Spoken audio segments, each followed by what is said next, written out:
ইলিশের বিচরণ কেবল মেঘনার অববাহিকাতেই সীমাবদ্ধ নয়। সাগর থেকে তারা মিয়ানমারের ইরাবতী নদী এবং পশ্চিমবঙ্গের ভাগীরথী হুগলি নদীতে প্রবেশ করে। তাছাড়া ইলিশের উপস্থিতি রয়েছে আরও সুদূরে, পূর্বের মেকং বদ্বীপ থেকে শুরু করে পশ্চিমে পারস্য উপসাগরেও দেখা মেলে তাদের।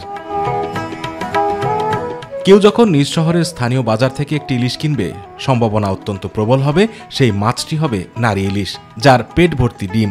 অথচ পুরুষ ইলিশ যেন অমাবস্যার চাঁদের মতোই দুর্লভ। বিশেষজ্ঞরা বলছেন, অক্টোবর মাসে যখন ইলিশের প্রধান প্রজনন মৌসুম চলে, তখন প্রায় সমপরিমাণ নারী ও পুরুষ ইলিশই নদীর উজান পেরিয়ে আসে মিঠা পানিতে। তাহলে এইসব পুরুষ ইলিশরা যায় কোথায়? বিশেষজ্ঞরা বলছেন, প্রজনন মৌসুমে একটি ইলিশের ঝাঁকে নারী পুরুষের অনুপাত থাকে 55:45। তাহলে আমরা চারদিকে কেবল নারী ইলিশই দেখি কেন? জেলেরা তাদের জালে পুরুষ মাছও ধরে, কিন্তু কোন মাছটি পুরুষ আর কোনটি নারী তা তারা আলাদা করতে পারে না, কেননা পুরুষ ইলিশের কোনো জননাঙ্গ নেই। নারী ইলিশের মাঝে যে দীপ্তি দেখা যায়, পুরুষ ইলিশের ভেতর তা অনুপস্থিত। তারা দেখতে কদাকার না হলেও কিছুটা অনাকর্ষণীয় তো বটেই।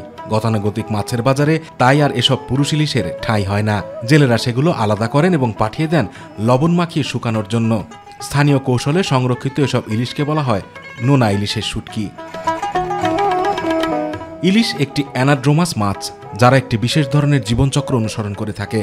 তাদের জন্ম হয় মিঠা পানিতে, এরপর অভিবাসিত হয়ে 8 মাস তারা সমুদ্রে চলে যায় এবং সেখানেই কৈশোর পেরিয়ে পরিণত মাছ হয়ে ওঠে। এরপর তারা আবার মিঠা পানিতে ফিরে আসে প্রজননের উদ্দেশ্যে। ইলিশের প্রজনন কার্যক্রমও ভিন্ন। পুরুষ মাছ নদীতে তাদের ফোমের মতো শুক্রাণু ছেড়ে দেয় এবং নারী মাছ ওই ফোম সদৃশ ব্রথের ওপর তাদের ডিম্বাণু ছেড়ে সেগুলোকে নিষিক্ত করে। আবার অনেকে বলেন, বাহ্যিকভাবে ডিম নিষিক্ত করার পর পুরুষ ইলিশ এক ধরনের লিঙ্গ রূপান্তরের মধ্য দিয়ে যায়, পরিণত হয় নারী ইলিশে। তবে এখনও এই ধারণার কোনো যৌক্তিক প্রমাণ পাওয়া যায়নি। আতিকুর রহমান তিতাস, মাই টিভি।